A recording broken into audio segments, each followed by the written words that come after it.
आजादी के 7 दशक बाद भी हिमाचल प्रदेश चंबा जिले में एक ऐसा गांव है जहां अंधेरा आज भी लोगों की किस्मत बना हुआ है। भजोतरा पंचायत का तिलंग गांव, जहां रहने वाले 7-8 परिवार आज तक बिजली की रोशनी से वंचित हैं। ऊंचे पहाड़ों और हरियाली से घिरा ये गांव देखने में किसी पर्यटन स्थल जैसा लगता है, लेकिन बिजली जैसी बुनियादी सुविधा के बिना यहाँ जिंदगी बेहद मुश्किल है। मोबाइल चार्ज करने के लिए ग्रामीणों को 2 घंटे पैदल चलकर दूसरे गाँव जाना पड़ता है। बच्चों की पढ़ाई पर इसका साफ असर होता है और शादी ब्याह जैसे किसी भी आयोजन में जनरेटर को याद करना पड़ता है। हैरानी की बात यह है कि महज कुछ 100 मीटर दूर गांव में बिजली पहुंच चुकी है, लेकिन तिलंग गांव आज भी अंधेरे में डूबा हुआ है। चंबा से हमारे संवाददाता हिम ठाकुर की रिपोर्ट देखिए।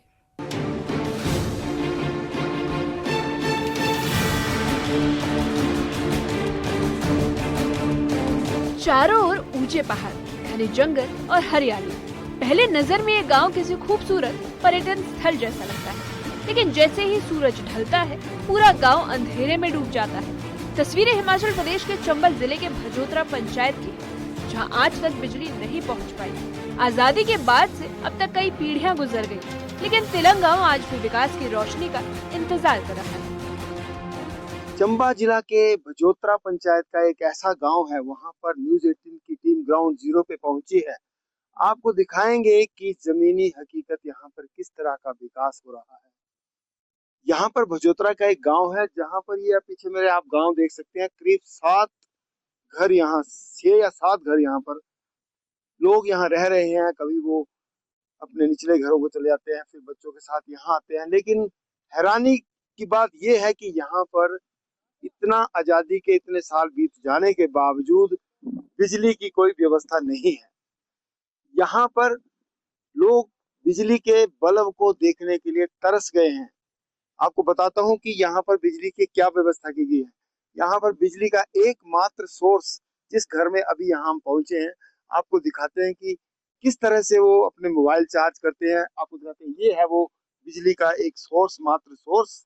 आपको दिखाते हैं, प्लेट के सहारे ये लोग अपने मोबाइल भी चार्ज करते हैं। रात के समय जब थोड़ी बहुत लाइट की जरूरत पड़ती है, जब बच्चे, इस गांव के बच्चे, छोटे छोटे बच्चे भी अगर रात को तंग करते होंगे अपने मम्मी पापा को, तो उसके लिए ये एकमात्र सोर्स उनका सूर्य देवता, जो इन पे दया कर रहे हैं फिलहाल। लेकिन सरकार की तरफ से कोई दया यहाँ पर दिख नहीं रही है।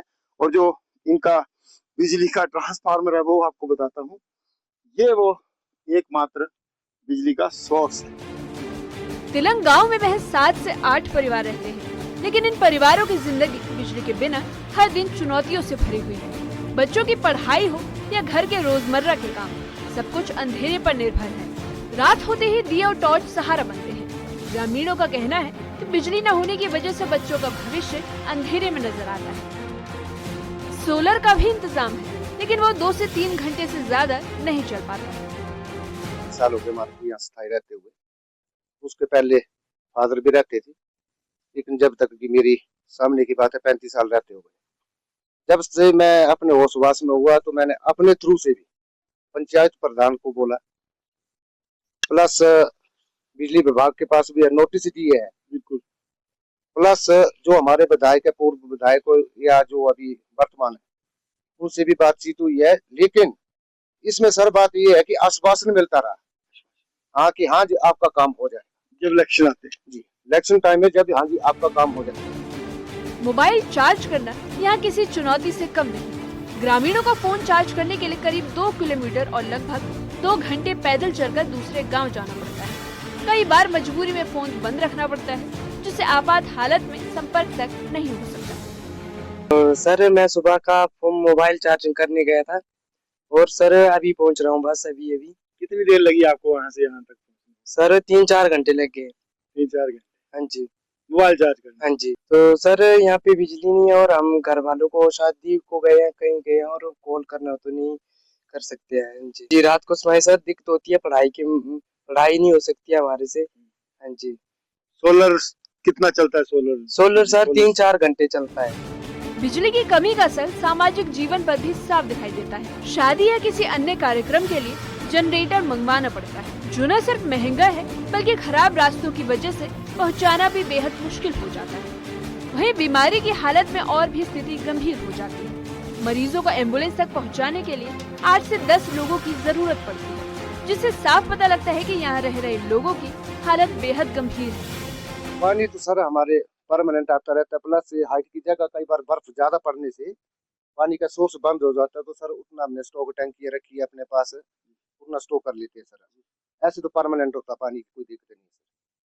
अगर कोई आपके गांव में बीमार हो जाए तो कैसे पहुंचाते हैं? हमारे सर यहाँ गांव में बीमार हो जाए तो कम से कम 10 लोग चाहिए होते हैं रोड तक पहुंचाने के लिए। अच्छा जी। फर्स्ट बात तो लाइट ही नहीं है, तो रोड की तो सोचने का है हम लोगों ने कि हमारे पास रोड भी कभी पहुंची। हैरानी की बात यह है कि तिलंग गांव से महज 200 से 300 मीटर दूर बसे दूसरे गांव में बिजली की सुविधा मौजूद है। वहाँ खंबे हैं, तारे हैं और घर रोशनी से जगमगा रहे हैं, लेकिन तिलंग गांव आज भी अंधेरे में डूबा है। ग्रामीणों का कहना है कि वे कई बार पंचायत से गुहार लगा चुके हैं, लेकिन अब तक कोई भी ठोस कार्रवाई नहीं हुई।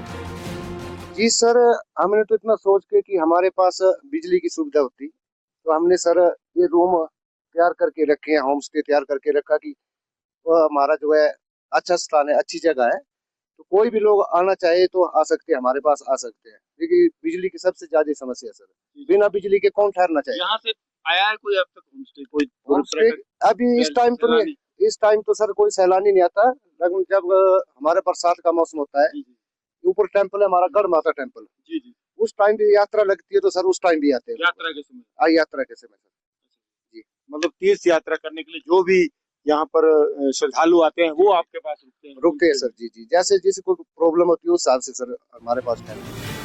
ग्रामीणों का मानना है कि अगर तिलंग गांव तक बिजली और सड़क की सुविधा पहुंच जाए तो इलाका एक अच्छा पर्यटन स्थल बन सकता है। इससे न सिर्फ गांव की तस्वीर बदलेगी, बल्कि स्थानीय युवाओं को रोजगार के अवसर भी मिल सकते हैं। सर हमें लाइट चाहिए। हाँ जी। तो आपका भी मन करता हो कि रात को अब घर में थके हारे 2 घंटे 3 घंटे की चढ़ाई के टीवी लगा हो, कुछ बैठ के देखने करता है मन आपका? हाँ जी सर। क्या मन करता है? सर टीवी देखने का मन करता है, फोन देखने का मन करता है, और सर लाइट ही नहीं है यहाँ पे। कितनी देर तक मोबाइल चाहता है आपका चार्ज? सर 2 से 3 घंटे। 2-3 घंटे? हाँ जी। 2 घंटे आप पहले मोबाइल चार्ज करने नीचे जाएंगे, वहां से यहाँ पहुँचने में 2 घंटे, 2 घंटे में थोड़ी बैटरी कम। मोबाइल स्विच ऑफ रखते होंगे? हाँ जी, मोबाइल स्विच ऑफ रखते हैं। और अगर वहां से आपके किसी पेरेंट्स ने फोन करना हो तो फिर क्या कैसे होता? तो हम फोन टाइम फिक्स किया हुआ है? हाँ जी। क्या कैसे फिक्स किया सर? जैसे कि अब वो कॉल करेंगे तो हम ऑन करेंगे, तभी वहाँ पे दोबारा टाइम बोलोगे इतने बजे करेंगे? हाँ जी। हिमाचल प्रदेश के चंबा जिले का तिलंग गांव आज भी बिजली की एक किरण का इंतजार कर रहा है। विकास के तमाम दावों के बीच तिलंग गांव का अंधेरा सिस्टम पर सवाल खड़े करता है। ग्रामीणों को अब भी उम्मीद है कि उनकी आवाज सरकार तक पहुंचेगी और तिलंग गांव भी जल्द बिजली की रोशनी से जगमगा उठेगा। न्यूज़ 18 के लिए चंबा से हेम ठाकुर की रिपोर्ट।